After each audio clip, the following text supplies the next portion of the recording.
I could still feel the heat rising in my face as Charles announced to the whole team that my bonus was being slashed.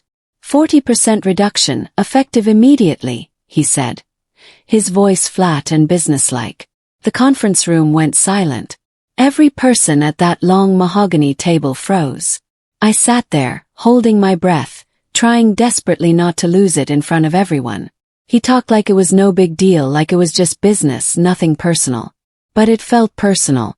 It felt like a slap across my face in front of 20 witnesses. My heart pounded so hard I could hear it in my ears. The blood rushed to my head, making everything feel distant and surreal. This was the moment. The exact moment I knew my manager, the guy I had worked my tail off for, the one I had covered for countless times, didn't give a single damn about me or my contributions to this company. My name is Veronica Hayes, and this is how I turned my greatest humiliation into my biggest victory. I didn't react the way everyone probably expected. I didn't scream or storm out of the room. I didn't cry or beg him to reconsider. Instead, I just sat there with a forced smile plastered on my face, nodding like I completely accepted what he had just done to me. Inside, though, my mind was racing at 100 miles per hour. I was plotting. I was calculating. I knew exactly what I needed to do next. This wasn't the end of my story with Charles. This was just the beginning of something he would never see coming. I could already picture it in my mind. 6 months from now, maybe less, I would be the one holding all the power. I would be the one making the decisions that affected his future. That thought, dark as it was, gave me the strength to keep that fake smile on my face for the rest of that horrible meeting. Charles continued talking about company budgets and tough decisions, but I barely heard him. My colleagues shifted uncomfortably in their seats, avoiding my eyes completely. 6 months later, Charles sat across from me in his corner office. His face wore that same smug expression it always did, that look that said he believed he was untouchable. The afternoon sun streamed through the windows behind him, making him squint slightly as he looked at me. But this time everything was different. This time I was the one holding all the power. I slid a crisp white envelope across his polished desk, watching carefully as his smugness slowly transformed into confusion. He picked up the envelope with those perfectly manicured hands of his, pulled out the letter inside, and scanned it quickly. His eyes widened. He looked at the letter, then looked up at me, then back down at the letter. "What's this?" he asked, his voice almost too calm, like he was trying to maintain control of a situation that was clearly slipping away from him. I watched a bead of sweat form on his forehead despite the air conditioning running at full blast. I didn't smile. I didn't gloat. I just leaned back in the leather chair and let the silence stretch between us for a few long seconds. Then I said the words that felt like sweet victory pouring through my veins. "It's your termination letter, Charles." His face went pale. The color literally drained from his cheeks. For once in his life, Charles was speechless. His mouth opened and closed like a fish gasping for air. "But let me back up and tell you how we got here. How that terrible day 6 months ago set everything in motion. When Charles first announced the bonus cuts, I looked around that conference room at my teammates. Not a single person spoke up for me. Everyone just sat there in uncomfortable silence, avoiding eye contact. Some stared at their laptops like they contained the secrets of the universe. Others studied their hands like they'd never seen them before. Charles stood at the head of the table, loving every second of his power play. His chest puffed out like a peacock. Something inside me snapped that day, but not in the way you might think. I didn't break down. Instead, something hardened. I made a decision right there in that moment while Charles droned on about budget constraints and difficult decisions that had to be made for the good of the company. I decided that this wasn't over. Not by a long shot. After the meeting ended, people quietly filed out of the conference room, their heads down like children who had just witnessed their friend getting punished. A few colleagues gave me sympathetic looks, but nobody said anything. Nobody challenged Charles or asked why he was specifically targeting my bonus when others on the team were keeping theirs intact. I gathered my notebook and pen slowly, deliberately. I wanted to be the last one out of that room. As I walked past Charles at the door, he actually had the nerve to put his hand on my shoulder. Nothing personal, Veronica, he said with that fake smile of his. Just business decisions. Kept it together. Every fiber of my being wanted to scream at him, to tell him exactly what I thought of his leadership and his character. But I didn't. I forced myself to smile back, to nod politely like his words meant something. I understand completely. I lied smoothly, my voice steady and professional. But my mind was already 3 steps ahead, already planning my next moves like a chess player anticipating an opponent's strategy. This had become personal the moment he made it public. Back at my desk, I opened a new document on my computer. I titled it simply Notes, and saved it in a password-protected folder that nobody else could access. Then I started writing down everything I could remember about Charles's questionable decisions over the past year. The project he had claimed credit for that was actually completed by our intern, a young woman named Beatrice who never got recognition. The expense reports that seemed oddly high for simple client dinners. The way he always seemed to leave early on Fridays but marked himself as working late on his timesheets. Over the next few weeks, I changed my approach completely. I stopped complaining about Charles to my coworkers during lunch breaks. I stopped rolling my eyes when he talked in meetings. Instead, I became the perfect employee. I showed up early every single morning, often before Charles himself arrived. I stayed late, sometimes working until 8 or 9 at night. I volunteered for extra projects that nobody else wanted to touch. I smiled and nodded at everything Charles said, no matter how ridiculous or contradictory it was to what he had said the previous week. My colleagues probably thought I had given up, that I had accepted my reduced bonus and moved on with my life. But I was doing the exact opposite. I was watching. I was learning. I was documenting every single thing. Every time Charles made a decision, I paid attention to the details. Every time he sent an email, I read it carefully and saved important ones. I started noticing patterns I had missed before. He was sloppy in his work. He cut corners constantly. He made promises he couldn't keep and didn't seem to care. I began talking to other team members, but not in an obvious way. I didn't badmouth Charles or try to turn people against him directly. Instead, I just asked innocent questions during coffee breaks or lunch in the cafeteria. Hey, did Charles ever follow up on that client issue from last month? I noticed they haven't responded. Or I'm trying to remember, whose idea was it originally to restructure the workflow? Was that Charles's suggestion, or did someone else propose it? It was amazing how much information people shared when they didn't think you had an agenda or were gathering evidence. Through these casual conversations, I discovered something very interesting. Charles had already made enemies within our team and in other departments. Several people were frustrated with him and his management style. A few had even complained to human resources about his behavior, but nothing had come of it because Charles had been with the company for 15 years. He had connections in upper management. He played golf with executives. He seemed completely untouchable. But I was starting to see small cracks in his armor, tiny weaknesses that could be exploited. The real breakthrough came during a team meeting about 2 months after the bonus incident. Charles was presenting our quarterly results to the division director, a sharp woman named Victoria who rarely attended our regular meetings but wielded enormous power in the company. Charles stood at the front of the room with his laser pointer, clicking through slides filled with impressive numbers and colorful graphs that looked professional and polished. He talked about initiatives our team had implemented, efficiency improvements we had achieved, and cost savings we had generated for the company. But here's the thing that made my blood boil. Most of what he was presenting was my work. Projects I had led from start to finish. Solutions I had developed after weeks of research. Ideas I had pitched in meetings that Charles had initially dismissed as impractical. He didn't mention my name once during the entire presentation. Not a single time.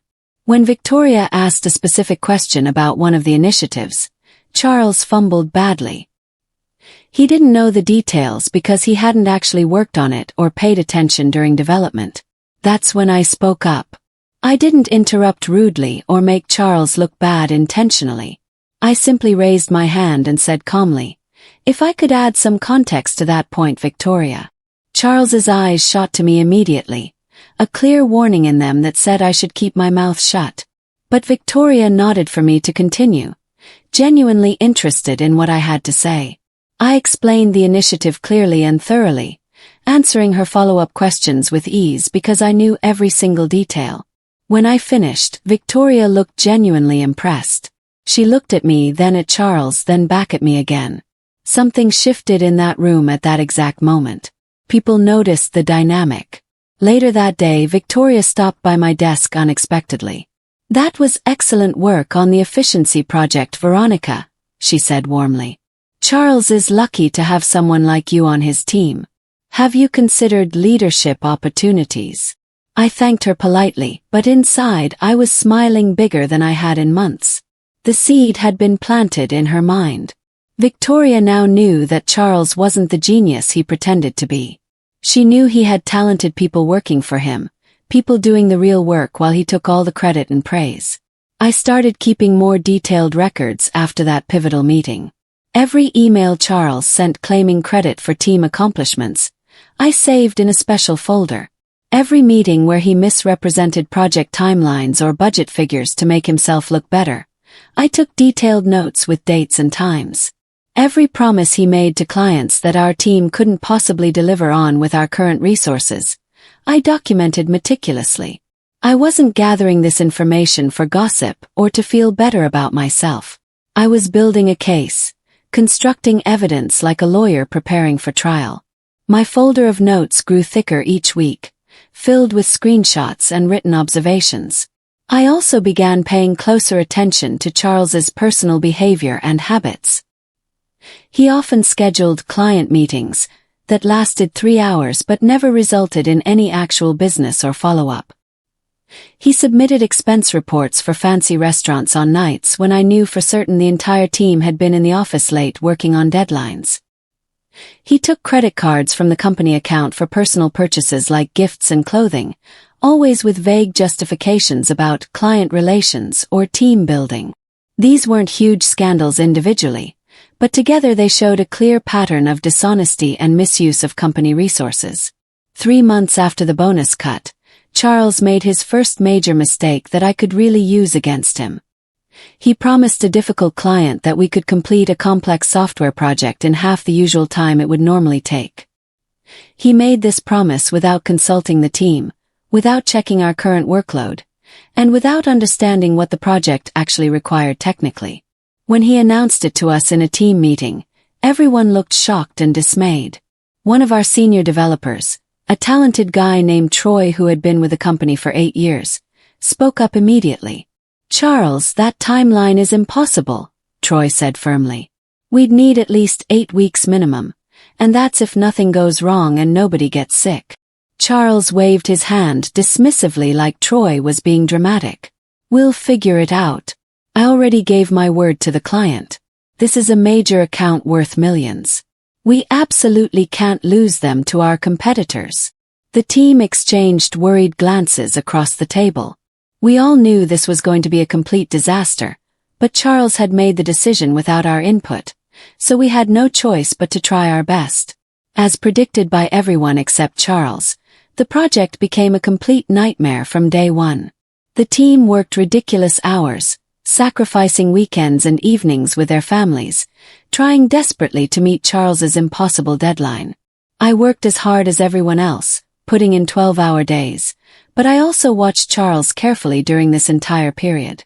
While we stayed late debugging code and testing features until midnight, Charles left at 5 o'clock sharp every single day. He sent encouraging emails about team effort and pulling together and making the impossible possible, but he never once rolled up his sleeves to actually help with the work.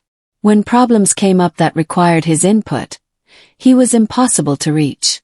When we needed his approval on critical decisions that could affect the whole project, he took days to respond to our messages.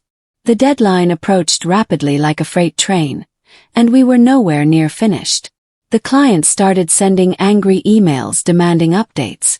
Our division director, Victoria, began asking pointed questions about why the project was falling behind schedule.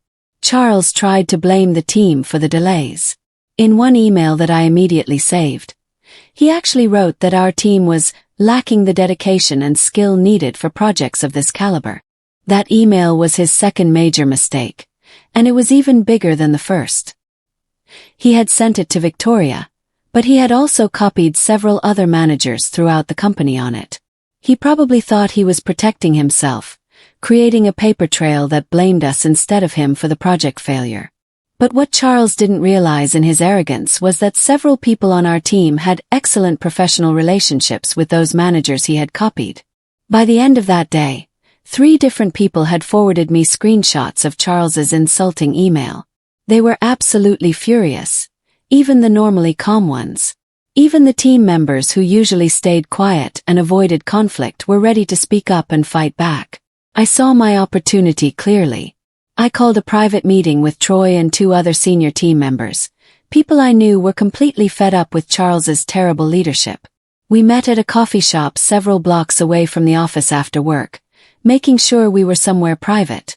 We need to document everything, I told them seriously. Every unrealistic promise Charles has made. Every time he's thrown us under the bus to protect himself.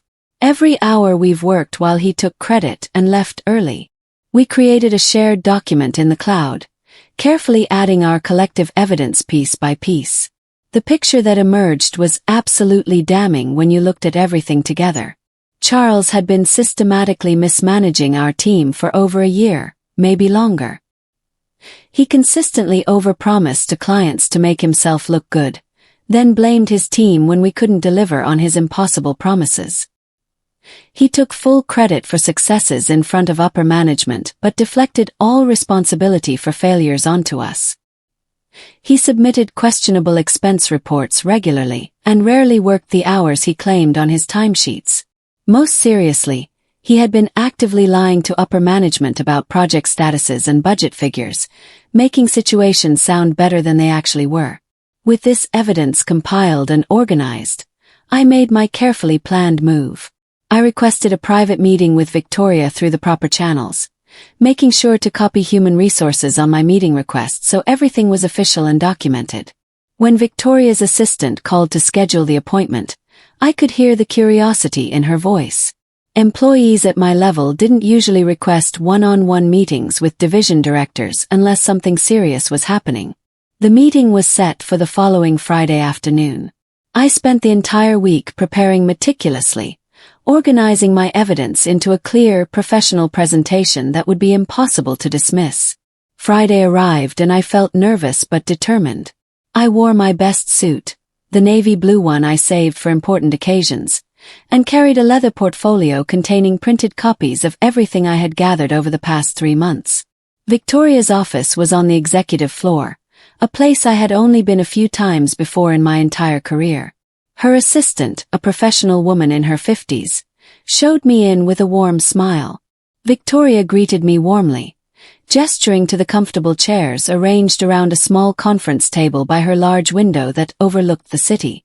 "Thank you for making time for me," I started professionally, my voice steady despite my racing heart.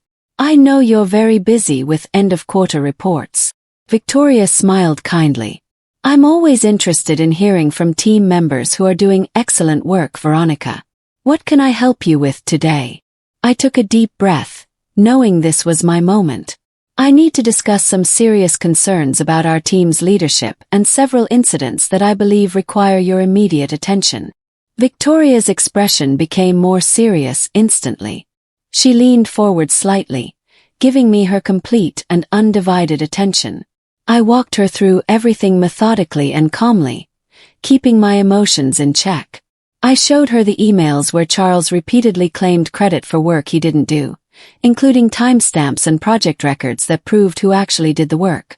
I presented the complete timeline of the failed project, including documentation of Charles's unrealistic promise to the client and his subsequent attempts to blame the team for his poor planning. I provided multiple examples of questionable expense reports where the amounts and descriptions didn't match up with actual team activities. I showed her the pattern of Charles leaving early while his team worked late, using our office security logs and email timestamps as proof. Most importantly, I showed her concrete evidence that Charles had been deliberately misrepresenting project statuses and budget information to upper management, making things sound better than they were to cover his mistakes. Victoria listened without interrupting once, taking detailed notes on a legal pad with her expensive pen. Her expression remained neutral and professional throughout, but I could see the wheels turning in her sharp mind. When I finished my presentation after about 40 minutes, she sat back in her chair and was quiet for a long, uncomfortable moment. "This is very serious, Veronica," she finally said, her voice grave. "These are serious allegations that could have major consequences. You understand that, right?" I nodded firmly. "I do understand completely. That's why I documented everything carefully and thoroughly before bringing it to your attention. I'm not here to cause drama or get revenge for my bonus being cut. I'm here because Charles's behavior is actively hurting our team's performance and putting the company at financial and legal risk." Victoria studied my face carefully, probably trying to assess my motives. "I appreciate your thoroughness and professionalism," she said slowly. "This must have taken considerable courage to bring forward." She assured me that she would investigate thoroughly and discreetly, bringing in human resources and possibly legal. She thanked me for bringing these concerns forward and promised that there would be absolutely no retaliation against me or anyone else who cooperated. As I left her office, I felt both relieved and nervous at the same time. I had just set major events in motion, and there was no taking it back now. The investigation happened faster than I expected, which suggested they had already had concerns about Charles. Within 2 weeks, I was called in for a second meeting with Victoria. This time, the head of human resources, a stern but fair man named Philip, was also present. They asked me extremely detailed questions about specific incidents, dates, and conversations. They showed me documents and asked if I could verify information. It was clear they were taking this very seriously and building their own case. Other team members were called in for interviews too. Troy spent an hour in a private meeting with Victoria and Philip. So did several others who had contributed to our shared document of evidence. Charles must have noticed something unusual was happening, but he didn't know exactly what was going on behind closed doors. I watched him become increasingly paranoid over the following weeks. He started attending every single meeting, even small ones he used to skip without explanation. He suddenly became very interested in what everyone was working on, asking questions he had never cared about before. He sent more emails than usual, creating obvious paper trails of his supposed involvement in projects he had previously ignored. But it was too late for him to fix his reputation. The investigation had already uncovered too much concrete evidence. One morning, about 5 months after the bonus incident, Charles was called into an unexpected meeting with Victoria and Philip. He was in that conference room for over 2 hours. When he finally emerged, his face was bright red and his jaw was clenched so tight I could see the muscles working. He walked straight to his office without looking at anyone and closed the door firmly, something he rarely did since he liked to appear accessible. The whole team felt the tension in the air. We all knew something significant had happened, but nobody knew exactly what. That afternoon, Victoria called me to her office again unexpectedly. This time she wasn't alone. Several executives I recognized but had never personally met were sitting around her conference table, looking serious and professional. My heart raced as I sat down, wondering what was coming next. Victoria got straight to the point without any small talk. "Thank you for your integrity in bringing the issues with Charles to our attention, Veronica. The investigation has confirmed your concerns and actually uncovered additional problems we weren't aware of." She paused, looking at me carefully with an expression I couldn't quite read. "The company will be making immediate changes to your team's leadership structure." My stomach flipped. Another pause that felt like forever. "We'd like to offer you the role of interim team manager while we conduct a formal search for Charles's permanent replacement. You've demonstrated exceptional leadership, integrity, and a deep understanding of the team's work and capabilities. Are you interested in this opportunity?" I was completely stunned. This was beyond anything I had imagined when I started documenting Charles's behavior. I had wanted him held accountable for his actions, but I hadn't thought about what would come after he was gone. Yes, I heard myself say, my voice stronger than I felt inside. I'm very interested in that opportunity. The executive smiled, clearly pleased with my response. Over the next hour they outlined the detailed transition plan. Charles would be placed on administrative leave immediately while they finalized his termination and handled legal paperwork. I would step into the leadership role starting Monday morning. They would announce the change to the team tomorrow in a meeting. I would get a significant raise and new title. They talked about expectations and support systems. My head was spinning with information. That's how, 6 months after Charles had humiliated me by cutting my bonus in front of the entire team without warning, I found myself sitting across from him in his office, handing him his termination letter. The irony wasn't lost on either of us. Charles read the letter again slowly, as if hoping the words would magically change into something different. "You did this," he said, his voice shaking with barely controlled anger. "You went behind my back and sabotaged me. You destroyed my career." I met his eyes calmly, refusing to look away. "I documented your behavior accurately and reported legitimate concerns to management through proper channels. That's not sabotage, Charles. That's accountability. You destroyed your own career." He stood up abruptly, his expensive chair rolling backward and hitting the wall with a loud thud. "I gave you a job. I gave you opportunities. This is how you repay my faith in you."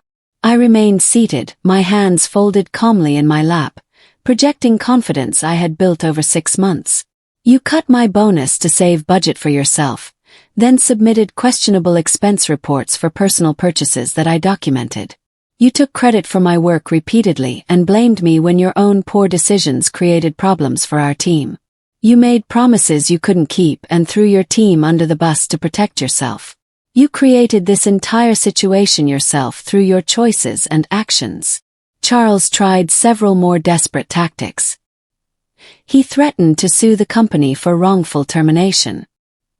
He claimed the investigation was biased against him. He insisted that I had manipulated everyone against him through lies. But nothing he said changed the outcome that had already been decided. Security arrived at his door to escort him from the building according to company policy. I watched from the hallway as he packed his personal items into a cardboard box, his hands shaking with rage and humiliation. Other team members watched too from their cubicles, their expressions a mix of relief and amazement. As Charles walked past me toward the elevator, carrying his box of belongings awkwardly, he stopped right in front of me. "You'll regret this, Veronica," he hissed quietly, so only I could hear his threat.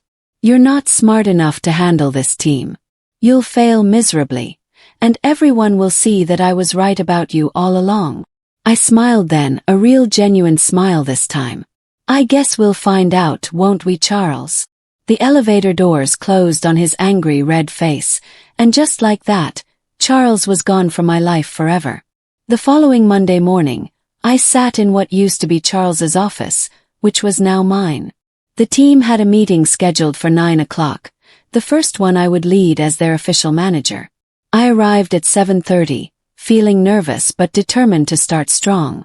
When the team filed in at 9, I saw hope in their faces mixed with understandable anxiety. Change is always unsettling, even positive change that everyone wanted. "I know the past week has been unusual and probably uncomfortable for everyone," I started honestly. "I want to be completely transparent about what happened and what comes next for our team. Charles was terminated due to documented misconduct that violated multiple company policies. I reported concerns to management because I believed it was the right thing to do for our team, and an investigation confirmed those concerns and found additional issues. Now we move forward together as a stronger team." I outlined my vision for the team clearly, emphasizing open communication, fair credit for work actually done, and realistic project timelines based on actual capabilities. "I will never promise a client something without consulting you first," I said firmly. "Your expertise matters deeply to me. Your time matters. Your families matter. And you will be recognized and rewarded for your actual contributions, not overlooked while someone else takes credit. Troy spoke up first, asking the question everyone wanted answered. What about our bonuses? Are they safe going forward? I nodded with a smile. I've already met with Victoria about compensation issues. Not only are your bonuses safe, but I've requested a comprehensive review of last quarter's bonus allocations. Those of you who were unfairly impacted will receive compensation adjustments within the next pay period. The relief in the room was visible and immediate. For the first time in months, my teammates looked genuinely hopeful about the future. Over the next few weeks, I worked harder than I ever had before in my entire career. I met with each team member individually for an hour, listening carefully to their concerns and ideas. I reviewed every single ongoing project, creating realistic timelines and communicating honestly with clients about what we could actually deliver. I implemented changes that improved our workflow and reduced unnecessary stress. The team responded beautifully to the new leadership style. Productivity increased measurably. Client satisfaction scores improved dramatically. People started arriving at work with energy instead of dread. 3 months into my new role as permanent manager, Victoria called me to her office with a big smile. The executive team is extremely impressed with your leadership, Veronica, she told me warmly. Team productivity is up 23%. Client satisfaction scores have improved significantly. Employee retention is better. We'd like to make your position permanent and discuss your long-term career path with the company. I accepted immediately, of course. That evening, sitting alone in my new office after everyone had gone home to their families, I thought about the incredible journey that had brought me to this moment. 6 months ago, I had sat in a conference room, humiliated and angry, as Charles announced my bonus cut in front of everyone. I could have quit in anger. I could have accepted it passively and stayed bitter forever. Instead, I had chosen patience, strategy, and integrity. I had documented the truth carefully and trusted the system to work properly. And it had worked, though not quickly or easily. Not because I was vengeful or petty, but because I was right. Charles had been a genuinely poor leader who didn't value his team.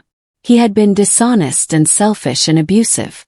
When given the opportunity to hold him accountable, I had taken it without hesitation. Not for revenge, but for justice. As I locked my office and headed home, I smiled. This wasn't really about Charles at all. It was about proving to myself that standing up for what's right, even when it's difficult and uncertain, was always the correct choice.